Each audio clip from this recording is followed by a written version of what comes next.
Hi students, आज हम आपका जो 11th का फिजिक्स का हमने मैट्रिक्स सिस्टम, मल्टीप्लायर्स एंड सब मल्टीप्लायर्स के बारे में बात कर चुके थे। तो आज हम पढ़ेंगे कि different units use to measure the physical quantities. कुछ प्रैक्टिकल यूनिट्स होते हैं और साइंटिफिक नोटेशन क्या है, और हम ऑर्डर ऑफ मैग्नीट्यूड का मतलब क्या होता है। तो ये आज के क्लास में हम पढ़ेंगे, ठीक है। तो आप पहले देखो, जो डिफरेंट यूनिट्स के बारे में हमने अभी बात किया था, तो कुछ प्रैक्टिकल यूनिट्स है जो हम लार्जर डिस्टेंस के लिए यूज करते हैं। तो practical units used to measure large distances, ठीक है, टू मेजर लार्ज डिस्टेंसेस।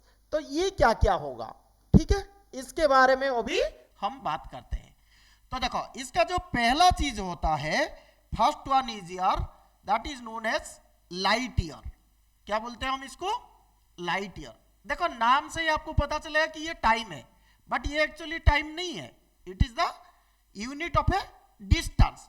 तो लाइट ईयर का मतलब क्या है? लाइट ईयर का मतलब होता है the distance travelled bye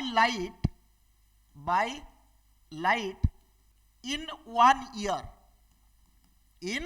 1 year, right? तो आपको पता है what is the speed of sound, speed of light. तो स्पीड ऑफ लाइट आपका क्या होता है? In air c is equal to 3 × 10⁸ metre per second, ये लाइट का है।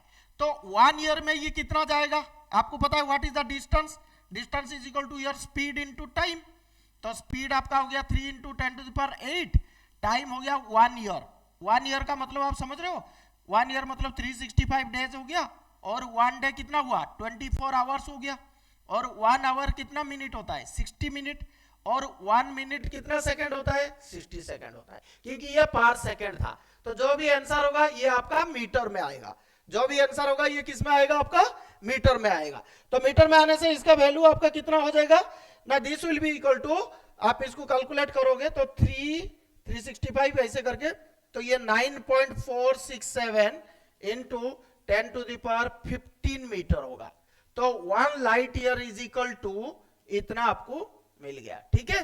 तो this is the practical unit what we are using in physics to measure the large distances, ठीक है। सिमिलरली आप आ जाओ, नेक्स्ट है आपका that is second one is your astronomical unit, ठीक है। क्या बोलते हैं इसको? Astronomical unit, right. तो इसको हम शॉर्ट में ना AU लिखते हैं, AU। और एस्ट्रोनॉमिकल यूनिट आपका क्या होता है ना? एस्ट्रोनॉमिकल यूनिट आपका होता है कि the mean distance between the earth and the sun. तो ये नॉर्मली एस्ट्रोनॉमिकल यूनिट मतलब, वन एस्ट्रोनॉमिकल यूनिट मतलब it is the mean distance between sun and earth, right? Distance between the sun and earth। तो ये कितना होगा आपका? तो ये वैल्यू होता है आपका 1.496 इंटू 10⁻11 मीटर। तो ये आपको याद रखना है। So these are the practical units. तो इसमें और कोई ट्रिक्स नहीं होता, we have to remember. Next हो गया आपका, आ जाओ, that is known as one parsec. Parsec मतलब पैरालैक्टिक सेकंड, राइट? पारसेक, तो इसको बोलते हैं पैरालैक्टिक सेकंड, ठीक है, सेकंड। इसका मतलब होता है कि जो एस्ट्रोनॉमिकल यूनिट है, जैसे हम इसको ऐसे लिखते हैं, तो ये जो डिस्टेंस है इसको हम पारसेक बोलेंगे। कब बोलेंगे इसको पारसेक? जब ये जो डिस्टेंस है ये 1 एस्ट्रोनॉमिकल यूनिट है, और ये जो एंगल करता है ये 1 सेकेंड करता है। ये जो एंगल कितना करेगा? 1 सेकेंड करेगा। तो हम बोल सकते हैं कि it is the distance which covers the astronomical unit distance in 1 second of arc length, in 1 second of arc length. तो this distance is your parsec. तो पारसेक का वैल्यू कितना हो जाएगा? ना 1 पार्सेक इज इक्वल टू, ये इस type का वैल्यू आप कैसे निकालते हो, इसको अगर आप थीटा लेते हो तो थीटा क्या होता है आपका एल अपन आर, तो आपको इसका आर चाहिए, तो आर का वैल्यू आपका कितना हो जाएगा, इसको अगर फाइंड आउट करो आपको क्या मिलेगा, so R will be equal to your, देखो एल बाई थीटा, राइट। तो आर का वैल्यू आप अगर निकालोगे तो ये हो जाएगा 1 एस्ट्रोनॉमिकल यूनिट अपॉन 1 सेकेंड, और ये आर को हम क्या बोलते हैं, पार्सेक बोला जाता है, ये आर को हम क्या बोलते हैं, पार्सेक बोलते हैं। तो इसका वैल्यू आप पुट कर दो, एस्ट्रोनॉमिकल यूनिट का अभी हम पढ़ के आए थे, कितना था 1.496 into 10 to the power 11, right, और 1 सेकेंड है। देखो इस टाइप का मेजरमेंट में थीटा को हम किस में एक्सप्रेस करते हैं, रेडियन में करते हैं, तो रेडियन में इधर क्या हो जाएगा 1 सेकेंड, तो पहले सेकेंड को आप डिग्री में कन्वर्ट कर दो, तो आपको पता है जो 1 डिग्री होता है वो 60 मिनट होता है, और 1 मिनट 60 सेकेंड होता है, तो 1 सेकेंड मतलब ये 1/3600, ठीक है, डिग्री हो गया। और डिग्री को रेडियन में कैसे कन्वर्ट करेंगे, पाई बाई 180, आपको पता है pi is equal to 180 degree, तो इसको कन्वर्ट करना है, तो इसको कन्वर्ट करने के बाद आपको वैल्यू कितना आएगा, so this value will come as, ये वाला अगर देखोगे इसमें पार्सेक का वैल्यू आपका आ जाएगा, that will be your 1 parsec is equal to, say this calculation कर लेना 3.08 इंटू 10 टू द पावर 16, ठीक है, 3.08 into 10 to the power 16 metre, और अगर इसको लाइट ईयर के टर्म्स में आप करोगे तो ये 3.26 लाइट ईयर आ जाएगा, ये कभी कभी आपका एग्जाम में पूछता है, 3.26 लाइट ईयर हो जाएगा, ठीक है। So parsec is the very large unit which is used in astronomy to represent the distance between the celestial bodies, like जैसे कोई प्लैनेट से दूसरा प्लैनेट का क्या डिस्टेंस है, सन से कितना डिस्टेंस है, तो ये वेरी लार्ज डिस्टेंस को दिखाता है, और इसका वैल्यू होता है 3.08 into 10 to the power 16 metre और 3.26 लाइट ईयर, समझ में आ गया। सो ये आपका डिस्टेंस मेजर करने के लिए प्रैक्टिकली लार्ज डिस्टेंसेस।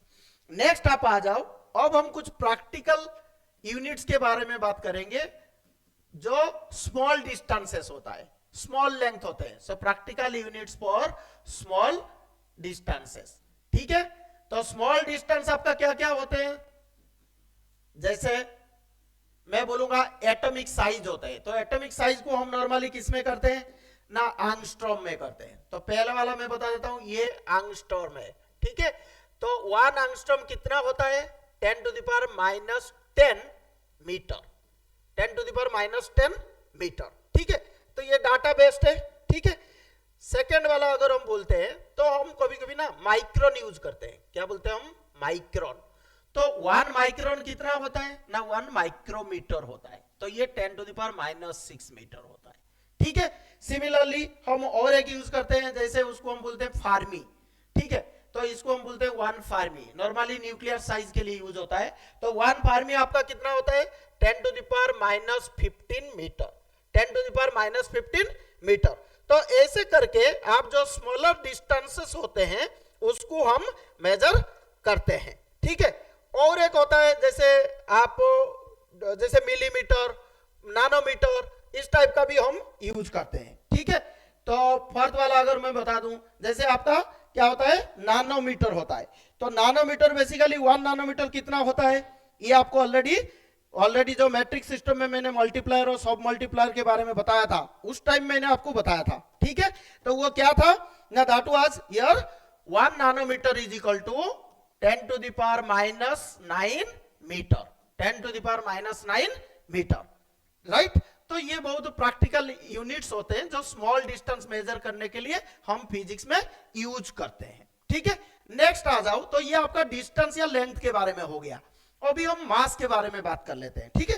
तो मास के बारे में क्या हुआ, जो प्रैक्टिकल यूनिट्स है, तो प्रैक्टिकल यूनिट्स ऑफ मास, ठीक है, ये नॉर्मली हम फिजिक्स में ना बहुत यूज करते हैं, क्योंकि ये डिफरेंट फिजिकल क्वांटिटीज को जब हम रिप्रेजेंट करते हैं तो इनका यूनिट्स कुछ भी दे सकता है आपका। तो मास के लिए मैं बताऊं, आप सुने होंगे जैसे 1 टन बोलते हैं, टन मतलब मैट्रिक टन, तो ये नॉर्मली आपका 10 क्विंटल्स होता है, कितना होता है 10 क्विंटल्स। और 1 क्विंटल कितना होता है आपको पता है 100 केजी, तो ये होगा 10 इंटू 100, तो ये आपका 1000 केजी हो गया, 1000 केजी हो गया। ठीक है, और एक दूसरा यूनिट हम यूज करते हैं नॉर्मली, जैसे पाउंड।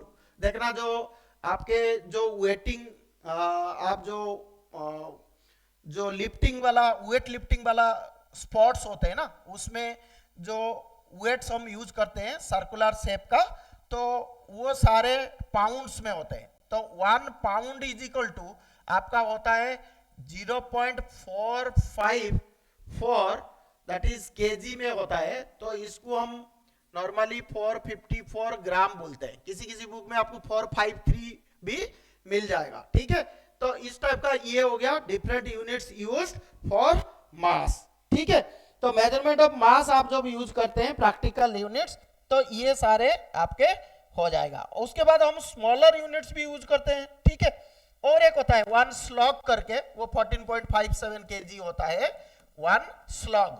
ठीक है, दैट इज 14.57 केजी।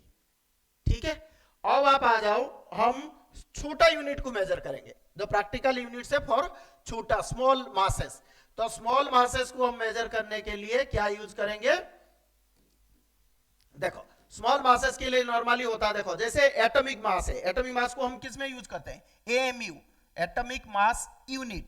तो 1 एएमयू आपका कितना होगा, 1 एएमयू उसको 1 यूनिफाइड मास भी बोलते हैं, और इसका वैल्यू कितना होता है ना 1/12 द मास ऑफ, ये कितना होगा आपका 1/12 the mass of 1 carbon 12 atom, ये 1 एटम होगा। ठीक है, ये 1 एटम होगा।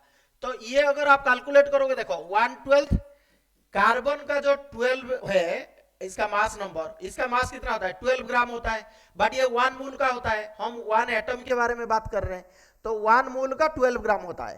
तो एक एटम का कितना होगा 12 डिवाइड बाय 1 मोल, मोल कितना होता है 6.022 इंटू 10⁻23।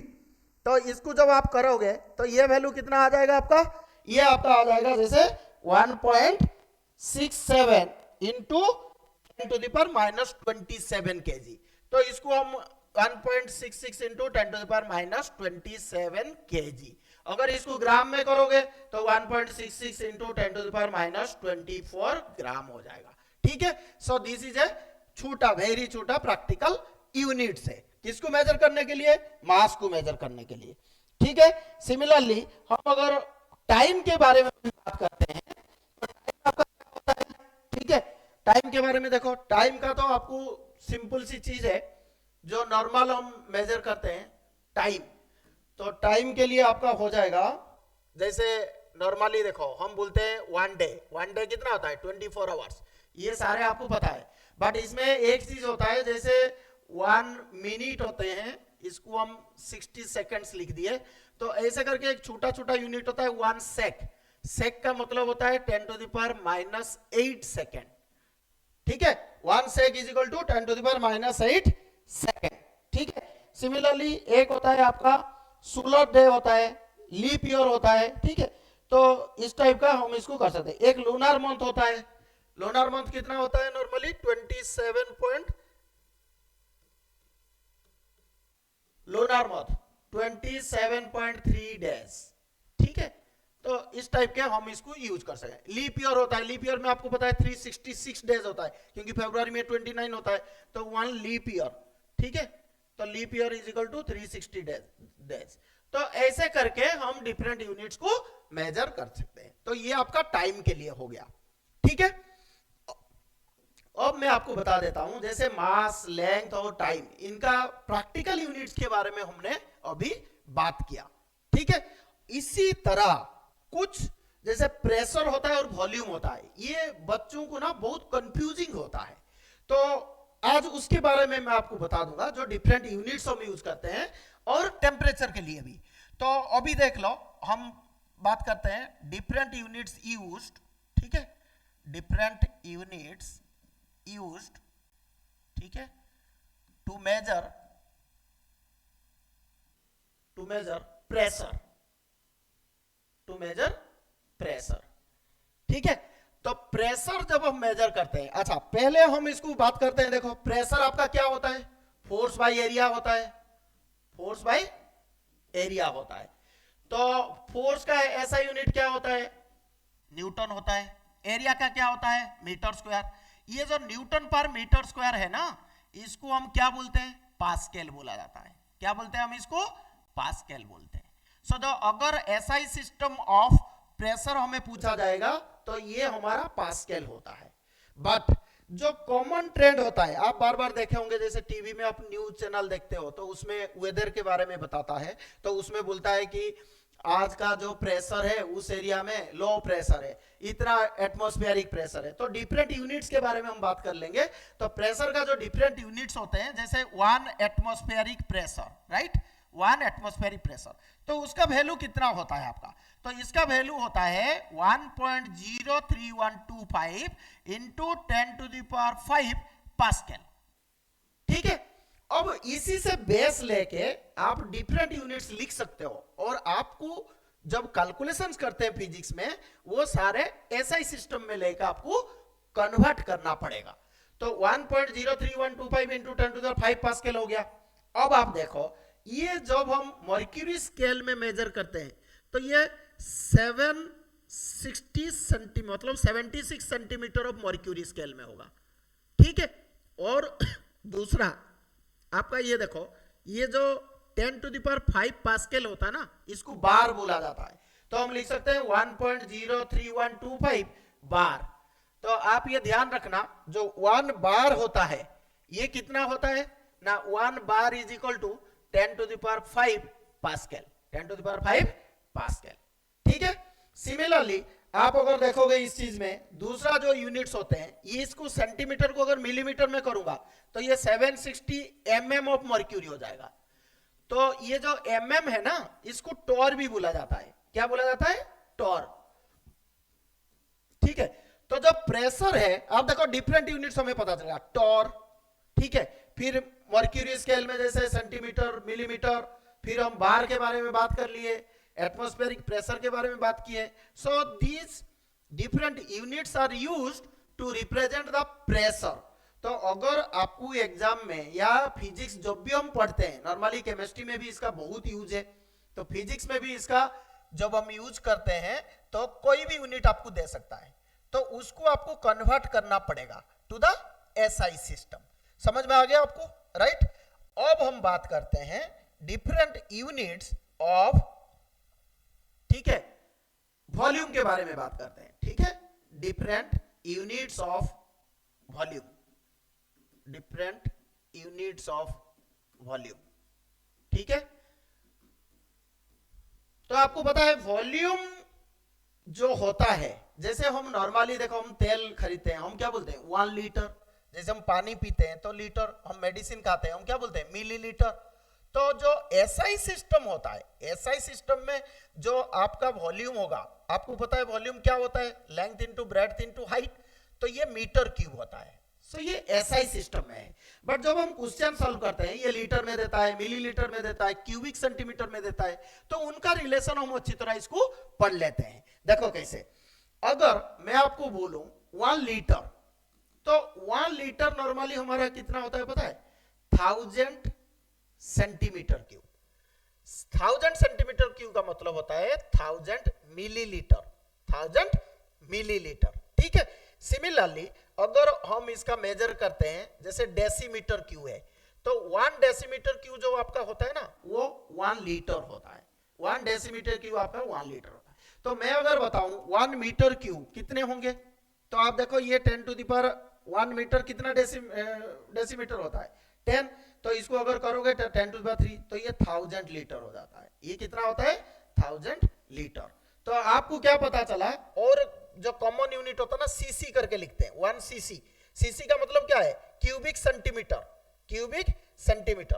तो 1 क्यूबिक सेंटीमीटर कितना होता है 1 ml होता है, 1 मिलीलीटर होता है। नॉर्मली मेडिसिन में आप लोग देखा होगा, वो बोलते हैं कि एक जो उसका 1 ml ले लेना, 2 ml ले लेना, तो वो क्यूबिक सेंटीमीटर उसका दिया जाता है, मेजरमेंट होके बना रहता है मार्किंग। तो ये आपका होता है different units of the volume. समझ में आ गया ये चीज आपको। अब हम पढ़ेंगे डिफरेंट यूनिट्स ऑफ टेम्परेचर। देखो टेम्परेचर आप लोग डिग्री सेल्सियस जानते हो, फ़ारेनहीट भी आपने सुना है, केल्विन भी आपने सुना है, तो ये सारे के बीच में क्या रिलेशनशिप है, तो और डिफरेंट यूनिट्स क्या यूज करते हैं, डिफरेंट स्केल्स क्या यूज करते हैं, तो उसके बारे में आज हम बात करेंगे। तो नेक्स्ट आ जाओ आपका है डिफरेंट यूनिट्स ऑफ टेम्परेचर, ठीक है, डिफरेंट यूनिट्स ऑफ टेम्परेचर। तो नॉर्मली जो टेम्परेचर आपका होता है, आप लोग जो पढ़े हो, तो टेम्परेचर ना स्केल्स इसका 3 टाइप होते हैं नॉर्मली। तो हम जैसे बोलते हैं सेल्सियस स्केल, ठीक है, और एक होता है जैसे हम बोलते हैं फ़ारेनहीट स्केल, ठीक है, फ़ारेनहीट स्केल, और एक होता है ऑब्सोल्यूट स्केल। ऑब्सोल्यूट स्केल का मतलब होता है जो केल्विन वाला होता है, जो एसआई सिस्टम में होता है, और एक नया भी होता है, उसको हम बोलते हैं रियूमर स्केल। क्या बोलते हैं? रियूमर स्केल। तो ये जब टेम्परेचर हम मेजर करते हैं ना, ये डिपेंड करता है कि उसका जो लोअर लिमिटिंग और अपर लिमिटिंग, तो लोअर लिमिटिंग पॉइंट नॉर्मली क्या होता है, जो वाटर का फ्रीजिंग पॉइंट होता है। तो वाटर का फ्रीजिंग पॉइंट आपका कितना होता है? 0 डिग्री सेल्सियस। सिमिलरली जो अपर पॉइंट होता है उसको हम बोलते हैं the boiling point of water. तो बॉइलिंग पॉइंट ऑफ वाटर हमारा कितना होता है ना, that is your 100 degree Celsius. तो डिग्री सेल्सियस वाला हमें पता है, और फ़ारेनहीट स्केल में उसका वैल्यू पुट करेंगे, रियूमर में पुट करेंगे, फिर ये तीनों के बीच में रिलेशन करेंगे। So this relation is very useful to calculate the temperature in any given unit and we can convert to kelvin. ठीक है, समझ में आ गया? तो मैं आपको बता देता हूं जो डिफरेंट स्केल है इनको इक्विवेलेंस कैसे दिया जाता है। जैसे देखो, जैसे मैं सेल्सियस में मेजर कर रहा हूं, तो सेल्सियस में जो मेजरमेंट है और इसका जो लोअर पॉइंट है, लोअर पॉइंट क्या है? Freezing point of water. तो फ्रीजिंग पॉइंट आपका 0 डिग्री होता है, डिवाइड बाय इसका जो अपर पॉइंट माइनस लोअर पॉइंट। ये आपका होता है एक बेसिस जिसमें सारे इनका जो मार्किंग होते हैं डिफरेंट स्केल्स का, ये इक्वल रहता है। तो हम इसको इक्वल्स टू क्या कर सकते हैं, अभी देखो फ़ारेनहीट में देखेंगे। तो फ़ारेनहीट में आपका जो होता है ना, जो फ्रीजिंग पॉइंट होता है वो 32 डिग्री होता है, जो वाटर का फ्रीजिंग पॉइंट, और इसका जो बॉइलिंग पॉइंट होता है, जो अपर पॉइंट होगा, ये 212 डिग्री होता है, माइनस ये 32 हो गया। ठीक है, ये हो गया फ़ारेनहीट स्केल। सिमिलरली अगर मैं रियूमर स्केल की बात करूं, तो इसमें फ्रीजिंग पॉइंट 0 होता है और जो अपर पॉइंट होता है वो 80 होता है। तो आपको इक्विवेलेंस मिल गया। अब इसको आप सॉल्व करके you can find out a relation which is very useful to calculate the proper conversion of the temperatures given in different units. तो ये आपका कितना हो जाएगा? देखो, ये आपका हो जाएगा C/100, और ये आ जाएगा आपका F-32/180, और ये आपका हो जाएगा R/80।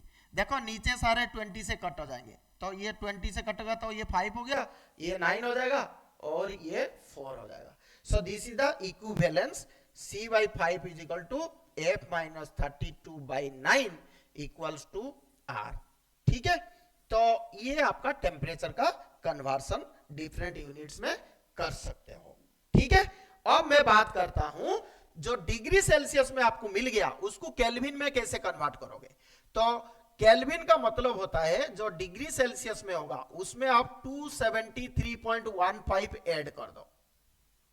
तो अगर मैं बोलूं फ्रीजिंग पॉइंट ऑफ वाटर वो 0 डिग्री सेल्सियस है, तो उसको अगर मैं केल्विन में लिखूंगा तो ये 273. तो 0 degree Celsius is known as 273.15 kelvin. ठीक है, so now you came to know the different units which are used to measure the temperature. तो अगर मुझे आपको देखो टेम्परेचर मुझे डिग्री सेल्सियस में दिएगा, पूछेगा फ़ारेनहीट में फाइंड आउट करो, तो हम कैसे करेंगे? यही फॉर्मूला यूज कर देंगे। तो अभी हम 1-2 क्वेश्चंस कर लेते हैं, कन्वर्सन ऑफ टेम्परेचर हम कैसे करेंगे, so that you will be familiar. ठीक है, तो अभी मैं बताता हूं जो नॉर्मल बॉडी टेम्परेचर होता है। जैसे क्वेश्चन एक में लेता हूं, जो नॉर्मल ह्यूमन बॉडी टेम्परेचर है ये तुम्हारा 99 डिग्री फ़ारेनहीट है सपोज, तो उसको डिग्री सेल्सियस में कन्वर्ट करो, डिग्री सेल्सियस में कन्वर्ट करो। क्लियर हो गया आपको? तो ये कन्वर्ट आप कैसे करोगे? देखो, तो हमें फॉर्मूला क्या पता है, C/5 is equal to F-32 divide by कितना था, वो 9 था। तो आपको देखो डिग्री सेल्सियस चाहिए तो C ऐसे ही रहने दो, F कितना दिया 99, तो आप इसको 99 - 32/9 कर देना, तो ये कितना आ जाएगा, 9 से 2 जाएगा 7 और 9 से 3 जाएगा 6 और ये 9। तो आपका C का वैल्यू कितना हो जाएगा, 5 ऊपर चला जाएगा तो 67 इंटू 5 बाई 9। तो ये कितना हो जाएगा आपका 35 3, ठीक है, इतना डिवाइड बाई 9। तो इसको करोगे तो 9 3 जा 27, 6 65, 65 होने से 9 7 हो गया आपका, दैट इज 63 2 20 तो 2 ऐसे करके आएगा। So this is almost taken as year 37 degree Celsius, ठीक है। तो देखो ये मैंने 99 लिया, actually normal human body temperature कितना होता है 98.6 डिग्री फ़ारेनहीट, मतलब 99 है तो हम बोल सकते हैं कि हमें फीवर है। अगर 99 से ज्यादा बॉडी का टेम्परेचर होता है तो हम इसको क्या बोलते हैं कि हमें फीवर है। तो this is the normal calculation कि हम इसको कैसे कन्वर्ट कर सकते हैं। देखो और एक क्वेश्चन आपके बहुत बार आता है कि आपको बोलता है कि at which temperature the readings, at which temperature the reading on Fahrenheit scale and reading on Fahrenheit scale and Celsius scale will be same, will be same. तो ये क्वेश्चन आप कैसे करोगे, तो देखो क्वेश्चन में क्या दिया हुआ है कि आप फ़ारेनहीट स्केल में उसको मेजर करो या सेल्सियस स्केल में मेजर करो, the reading will be same. तो रीडिंग सेम कैसे होता है, तो अगर मैं इसको अभी लेता हूं कि सपोज मेरा C और F में जो रीडिंग है उसको मैं X ले लेता हूं, तो अभी हमने पढ़ के आया था जो C/5 है वो F माइनस 32/9 होता है। तो इसमें पुट कर दो आप, so X/5 will be equal to X minus 32/9। तो ये कितना हो जाएगा, क्रॉस मल्टीप्लिकेशन कर दो, so 9x is equal to 5x minus ये 150 160, तो ये आपका हो जाएगा 4x is equal to minus 160। So x is equal to what, that is minus 40। समझ में आ गया।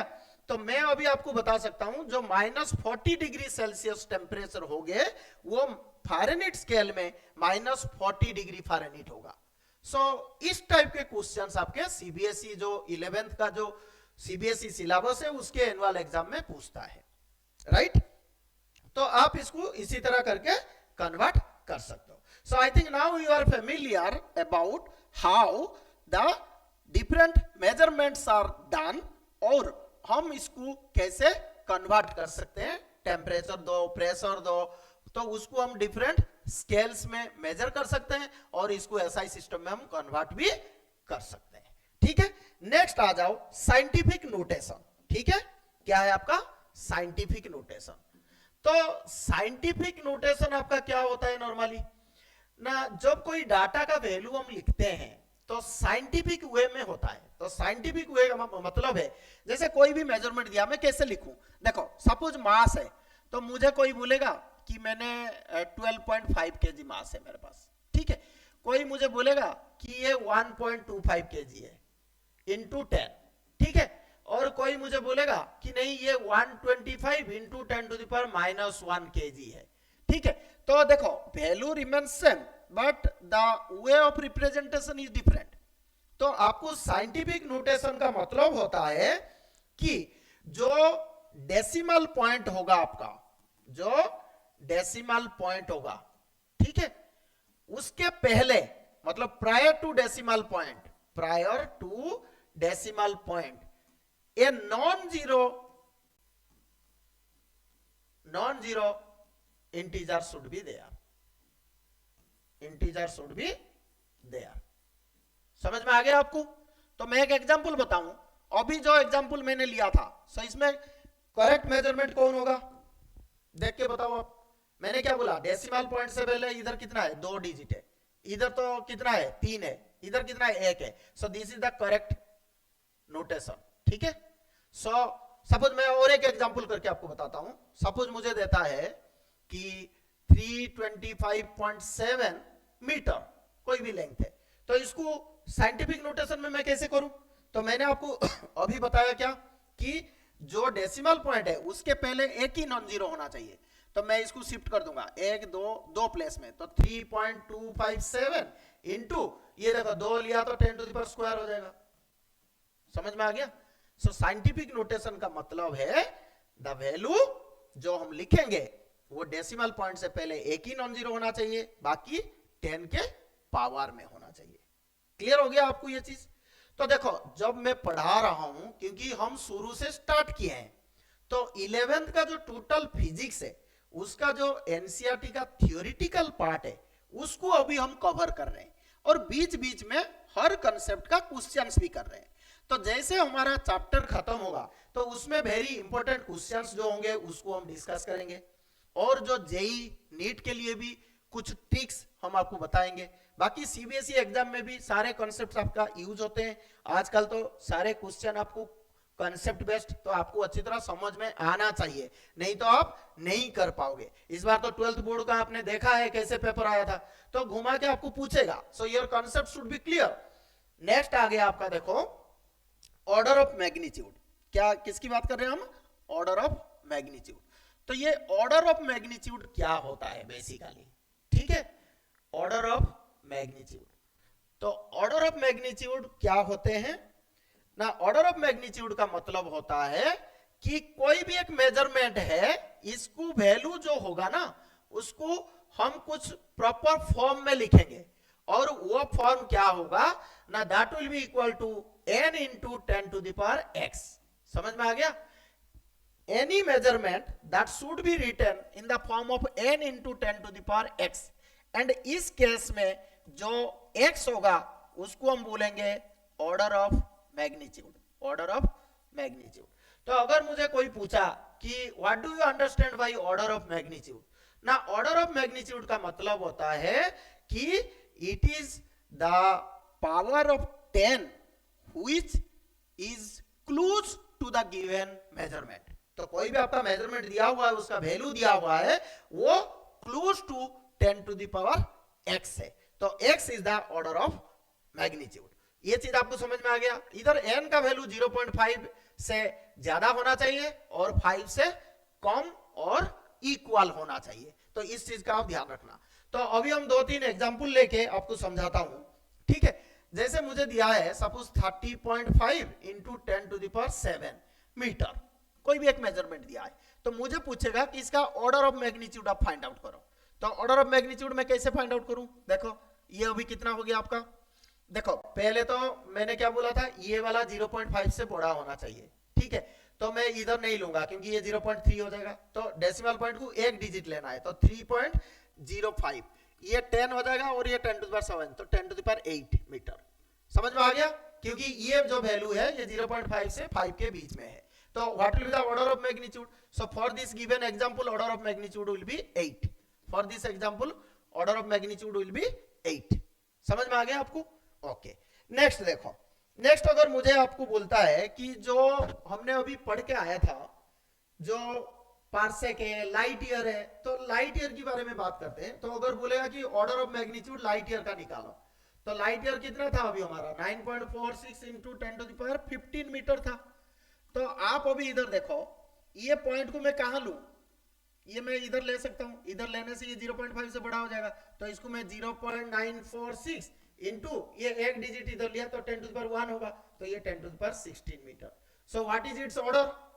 देखो आप, सो ऑर्डर इसका कितना हो जाएगा? 10 to the power 16, तो 16 हो जाएगा इसका ऑर्डर। सो आई थिंक आपको ये चीज क्लियर है कि what is the order of the magnitude. एक नेगेटिव वाला लेके बात करते हैं। देखो जैसे मैं आपको और एक एग्जांपल दे देता हूं, सब कुछ मुझे ऐसे करके दिया है, ठीक है? सपोज -18 दिया हुआ है, ठीक है? केजी कुछ भी दे सकता है, ठीक है? तो इसमें देखो, अगर मैं, आप अच्छी तरह इसको देखो, मैं डेसिमल पॉइंट को इधर तक लाता हूं तो 0.32 होगा, तो 0.5 से ज्यादा होना चाहिए, तो 0.32 से मेरा काम नहीं चलेगा, तो पॉइंट को मुझे 3 के बाद लेना है। समझ गए आप? तो इसको मैं क्या करूंगा, 3.2, तो आप देखो कितना स्पेस आपने लिया, देखो 1 2 3 4, तो 4 प्लेस आपने ले गया, तो 10 to the power -4 हो गया ये, ठीक है? और ये 10 to the power -18, तो ये टोटल कितना हो जाएगा? 3.2 into 10 to the power -22 kg। तो इस टाइप का जब रिप्रेजेंटेशन करोगे, ये n into 10 to the power x हो गया। इधर n का जो वैल्यू है ये आपका 3.2, तो 3.2 0.5 एंड 5 के बीच में आता है। सो what is the order? So for this case आपका जो ऑर्डर होगा वो कितना होगा? 10 to the power minus 22. So this is minus 22. समझ में आया? So you get an idea about the order of magnitude. तो ये नॉर्मली जो बहुत बड़े बड़े मेजरमेंट्स होते हैं या बहुत छोटे होते हैं तो उसमें हम सिर्फ 10 के पावर में इनको बता देते हैं कि order of the magnitude is this one, and इसका वैल्यू जैसे 0.5 से थोड़ा ज्यादा है और 5 से कम है तो ये वेरी नेग्लिजिबल डिफरेंस है, तो हम इसको बोलते हैं very close to the its original measurement value. ठीक है, आपको समझ में आ गया? So today in class we have discussed different practical units and different units of, जैसे प्रेशर हो गया आपका, टेम्परेचर हो गया, वॉल्यूम हो गया। उसके बाद हमने साइंटिफिक नोटेशन के बारे में बात किया कि कोई भी मेजरमेंट है उसको हम कैसे लिखेंगे, और हमने ऑर्डर ऑफ मैग्नीट्यूड के बारे में बात किया। तो नेक्स्ट क्लास में फिर हम आगे कंटिन्यू करेंगे। तो आप लोगों को अगर कोई डाउट होता है आप कमेंट सेक्शन में लिखिए या फिर मुझे मेल कीजिए, ठीक है? और लिखिए जरूर, पढ़िए, लिखिए, डिफरेंट क्वेश्चन सॉल्व कीजिए, then will be master in physics. Okay, thank you.